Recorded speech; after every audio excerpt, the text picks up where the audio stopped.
don't expand our imagination. Justification for being what it was.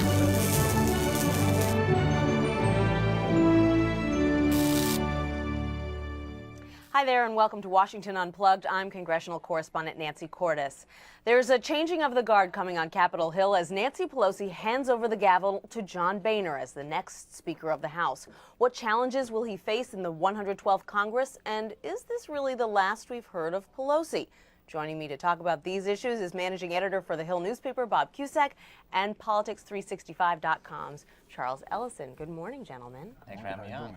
Absolutely. Bob, I want to start with you because you came up with a list of the top 10 challenges that Boehner is going to face as Speaker, starting with how to unify his party when you've got this whole Tea Party contingent coming into office. That's right. He's got to manage expectations because I think he's going to move a health care repeal law through the House, but it's probably not going to be signed into law, probably not get out of the Senate. He's going to give more power to his committee chairman. He's got to deal with earmark because some Republicans love earmarks, especially the appropriators, and he is not an earmark fan. So he wants to crack down on spending. Unity is going to be key, especially dealing with Tea Party candidates. I think he focuses on three things: repealing health care, lowering tax cuts, and crack down on government spending. Those three things will unify Republicans, but outside of that, he could run into some problems. What challenges do you see him facing with these Tea Party candidates? Because one thing that they've been clear about is they're not interested in compromise, and some of these routine spending bills that every Congress has to pass to keep the government running, to increase the debt ceiling, they may dig in their heels. Yeah, they're not too crazy about that. I mean, really, it's all going to be an accountability game, pretty much. I mean, the campaign part was fun. That was the fun part. Now comes the hard part, which is the governance part. And in this respect, you're going to have these Tea Party candidates. They're going to come in, and they're the candidates of now. They're the new politicians of now. We want this thing to happen now, and so they're going to be holding folks like Boehner and Cantor and others accountable. And so, you know, as far as tax cuts are concerned, or as far as the debt ceiling is concerned, in terms of like healthcare, repealing the healthcare reform law, all of that stuff, they're going to say, okay, hey, listen, you guys, you know, you came here, we energized your party with our base. We gave you the grassroots that you needed to win in 2010. So now, you know, it's time to pay up, and that's going to be very difficult and very challenging for Boehner. Let's talk about this earmarks fight, because this is going to be interesting. Boehner, as you mentioned, is not a fan of earmarks, and he would love to extend the moratorium. That looks great for Republicans if they look like they're putting a lid on spending. But Mitch McConnell over in the Senate has made it very clear he thinks earmarks are just great. That's right. That's right. And that's partly how he won his re-election a couple years ago, that he brought a lot home to Kentucky. So I think Boehner is making some progress because Hal Rogers, who is vying for the House Appropriations Committee chairmanship with others, has said, okay, I'm with John Boehner on earmarks. That's a big step forward. But Mitch McConnell is the problem. So when you merge these bills with the House and Senate, Mitch McConnell will say, I want my earmarks, and House Republicans will say, well, where's my stuff? I want to bring some of that home to my district. And Mitch McConnell is far from the only senator, Republican or Democratic, who thinks that earmarks are just great. That's bread and butter for senators. I mean, that's how they get reelected. It's the earmarks, it's the pork. They love that. So it's very hard for senators to accept the fact that they can't use this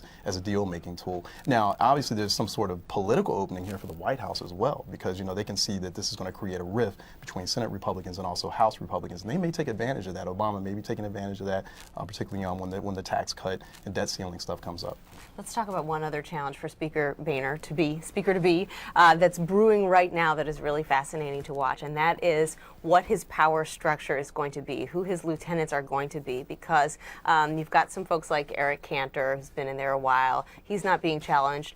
But then you've got someone like Michelle Bachmann, who's a big Tea Party figurehead. She's trying to work her way into leadership. She's already facing some opposition from the old guard. And that's not the only challenge that he's going to face as he tries to figure out how to control his party. Yeah, no, it's going to be very difficult. I mean, Michelle Bachmann is a Tea Party favorite. And Nancy, Jeb Hensarling, though, has been endorsed by John Boehner's lieutenants. So they made sure to endorse him really quickly. Right out of the gate, because he didn't run last time, so they said, okay, now it's his time. He's got more seniority. He did vote for the Medicare prescription drug bill, which actually a lot of conservatives did not like. So Michelle Bachmann is trying to run this insurgent campaign, and it'll be interesting to see if Tea Party groups around the country rally behind her and press their members to say, you should vote for Michelle Bachmann. I mean, you know, the Tea Party movement was really the personality, the psyche of the 2010 election cycle for Republicans, and it worked to their advantage in that respect. But I mean, operationally, logistically, how the House leadership is going to be structured, it's a whole different ball game. And so Michelle Bachmann is kind of entering into that and thinking she can take advantage of that sort of psychic thing that was taking place on the ground, on the grassroots. It may not translate into anything really. I mean, statistically, the Tea Party candidates really didn't win. I mean, 60% of Tea Party candidates lost, as opposed to 30% winning. And that's really, I don't know if that's really going to translate into anything for Bachmann. Is it going to be a problem if his entire leadership structure is a bunch of white guys? He has no women, no minorities? Well, I think Kathy McMorris Rodgers, a Republican woman from Washington, I think she's going to win the number 5 slot. She's the early favorite. So, but some people will say, well, that's not high enough. We need a woman higher. And Michelle Bachmann clearly has a lot of aspirations, ambition, and she wants to move up the hierarchy. They need to look at those 2 new black Republicans that they just elected. Alan West coming out of Florida's 21st, and also Tim Scott out of South Carolina's 1st District. I was talking to Mike Pence last week about this, and you know, he was real excited, and he kind of left that open, that there could be the chance. He didn't want to say, you know, oh yeah, we've been having this conversation that we'll put either Scott or West in a leadership position, but you know, it would be nice to have that kind of diversity. Let's talk about another woman, Nancy Pelosi, because everybody is watching to see what her next move is going to be. Apparently right now she's talking to her members, trying to figure out, does she run for minority leader now that the Democrats will be in the minority, or does she step down and sort of let somebody who's not as much of a conservative boogeyman keep that post? What do you see happening? I think this could get pretty ugly. I mean, when you're in the minority, you have to be unified. John Boehner was certainly unified with his Republican conference. And how can you be unified under Nancy Pelosi after she was vilified successfully this cycle, not in previous one, but successfully, that she could be the next speaker if they take back the majority? The conservative Democrats who are left after Tuesday's election are going to repeatedly criticize her. But at the same time, the caucus is now more liberal, and she could have the votes to actually win that post. That's right, because so many of the blue dogs were actually voted out in this election. We've actually got a new poll at CBS News asking people, do you want Nancy Pelosi to remain as minority leader or take a step back? And I believe it's 83% who say they think that she should clear the way for somebody else. I mean, you know, optics, you know, means everything in politics, particularly modern American politics. And I don't know if this is really the right time for Pelosi to kind of tap into her inner belligerent Baltimore and just say, you know, no, I want to keep on to my gavel, and I want to give it to Steny Hoyer, who's a longtime rival. He's also a homeboy from Maryland. Steny Hoyer might be the better optic, you know, to kind of counteract this new leadership team that's coming in.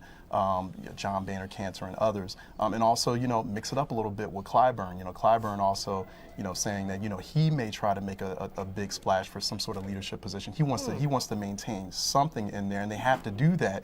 You know, the Congressional Black Caucus has actually grown by a couple of members, may grow by a couple more members with Scott and West if they make up their minds that they want to join it. That may actually, you know, the Democratic Party as well needs to kind of play a better optic game if they want to have any chance of regaining ground in 2012 and 2014. She's really got no great options here, does she? Because frankly, and I guess we can say this because we're on the internet, it sucks to give up your leadership position. I mean, you lose your fancy office in the Capitol, you lose your entire leadership staff, you lose that great military plane that takes you across the country with those stops every weekend. It's tough. You've got to go to committee meetings like a regular member. Yeah, but you know, usually this is what happens when you lose a majority and you say we're definitely going to retain it, and then, you know, basically they need 39 seats. They may double that to well into the 60s. A lot of people think it's time for her to step aside. She's 70 years old.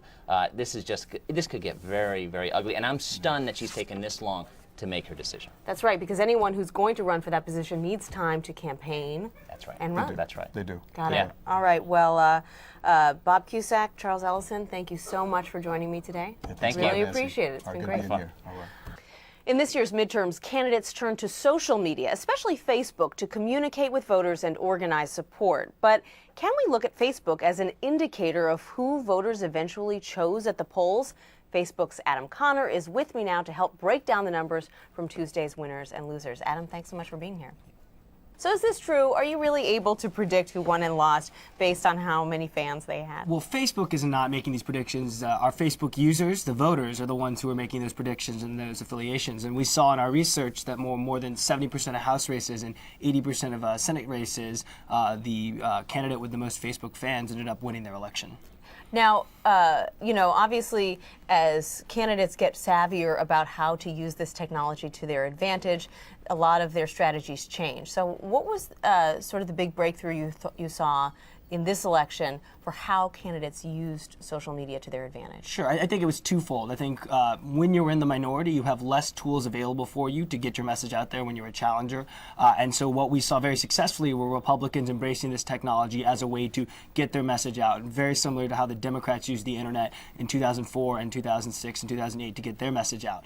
We actually saw the Republicans, when we tracked very close races, had more than double the amount of fans overall the Democrats had, and that was a very telling indicator. And I think the second is that you're getting candidates who actually use this technology themselves. So it's not just someone who assigns a staffer to go out and write on their Facebook wall for them. They're actually using it. And that's, I think, a ground shift not just for candidates, but when they actually go in and start governing. So you really saw Republicans closing the gap here. Absolutely, absolutely. And I think what will be more interesting is now that both parties are well aware of the benefits of these technologies, next cycle, how are they really going to maximize that? Got it. And who did you see using this more? Was it House candidates or Senate candidates? I think it was actually, all of the campaigns were using it. In terms of the candidates themselves, we saw some really great candidates use it. Justin Amash, for instance, in Minnesota, had come out of the state house, and at every state house vote he took, he would post why on Facebook, continued to use that in the campaign. Sean Duffy, now the congressman to replace David Obey. Former Real World contestant. Maybe perhaps a little more comfortable with that than others, used it very successally long before Dave Obey had retired and when he was just one of many kind of aspiring challengers. And so I think there were great little stories there, and like I said, I think they will carry that into the halls of Congress. Given that, were you surprised that the youth vote actually was a bit depressed this election? I mean, isn't that what social media is all about, is kind of reaching those younger voters? With more than 500 million users, Facebook is now not just something for young people. We've got, I think our fastest growing folks are folks over the age of 30. And so, what I'm not surprised is someone involved in politics, because midterm turnout is always kind of an interesting variable. But I do think it's a warning sign for the Obama coalition in 2012. So what's next? What are candidates going to be doing 2 years from now? 2 years from now, I don't know what we're going to be doing tomorrow on Facebook, to be honest. But I think what you'll see what do we have to prepare for?